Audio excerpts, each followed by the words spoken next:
Hi friends, happy to see you. I am the New Year, the Happy New Year, wrapped between Christmas on one side and Chinese New Year on the other. It may sound strange, but do you know that accepting 1st January as the start of New Year did not come easy? It has a long and interesting history behind it. Would you like to listen to that? I am sure you would.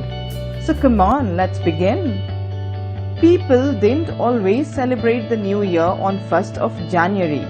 Mesopotamians and many other ancient civilizations celebrated the New Year around 20th of March.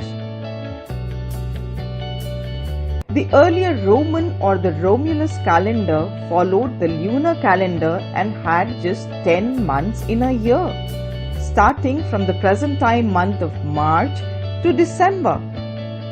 The history of 1st January as the start of New Year dates back to the Roman Dictator Julius Ceaser. Caesar, upon suggestions of Sosigenes, an Alexandrian astronomer, designed a solar calendar to follow.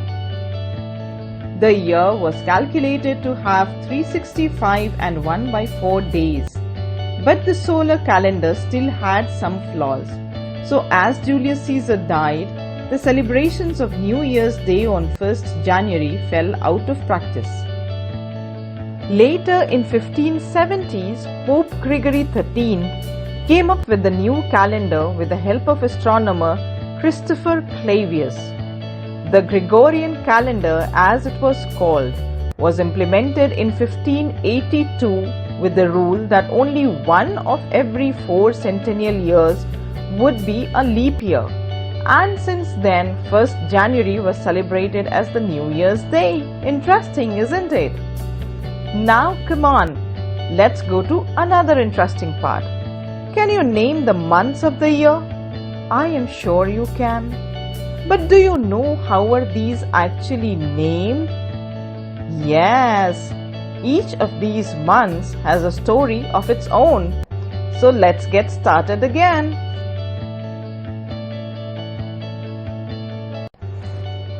January, the first month, is named after the Roman god Janus, the lord of gates and doorways, and associated with new beginnings. February comes from the Latin word februare, which means to expiate or purify. The month takes its name from the Roman festival of purification called Februa, during which people were ritually washed. March comes from the name of the Roman god of war, Mars. According to the Oxford Dictionary, Mars was so named because several festivals were carried out in that month in the honor of the war god. March was originally the starting month of the Roman calendar, time to resume the war. April. It is said that the month of April was sacred to Venus and her festival fell on the first day of the month. The original Latin name of April, Aprilis, is derived from Aphrodite, the Greek name for Venus. May. This month got its name from Maya, the earth goddess and a nurturer according to Greek mythology. Maya means the Great One. Then comes June. June got its name from the Roman goddess Juno, wife of Jupiter. She was the goddess of marriage and childbirth. Then comes my favorite month, July.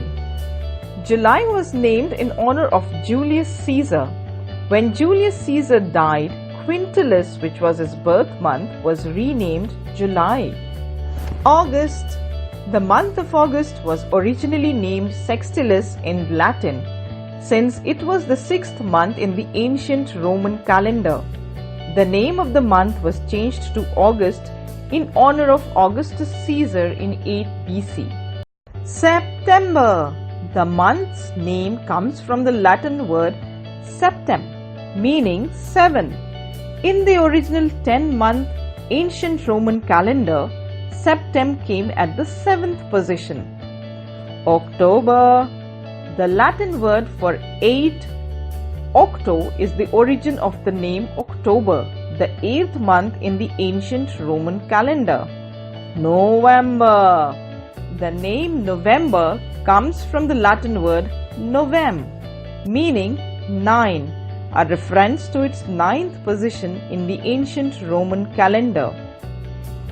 December. December gets its name from the Latin word decem or 10, as it used to be the 10th month in the ancient Roman calendar. Now let's talk of the strange and interesting ways of celebrating New Year in different countries of the world. So let's start with Edinburgh. New Year's Eve is actually a celebration of 3 days in Edinburgh, the capital city of Scotland.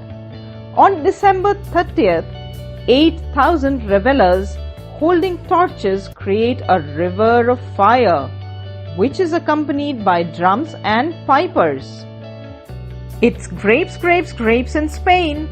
The 12 grapes of luck is a Spanish tradition that consists of eating a grape with each clock bell strike at midnight of 31st December to welcome the new year.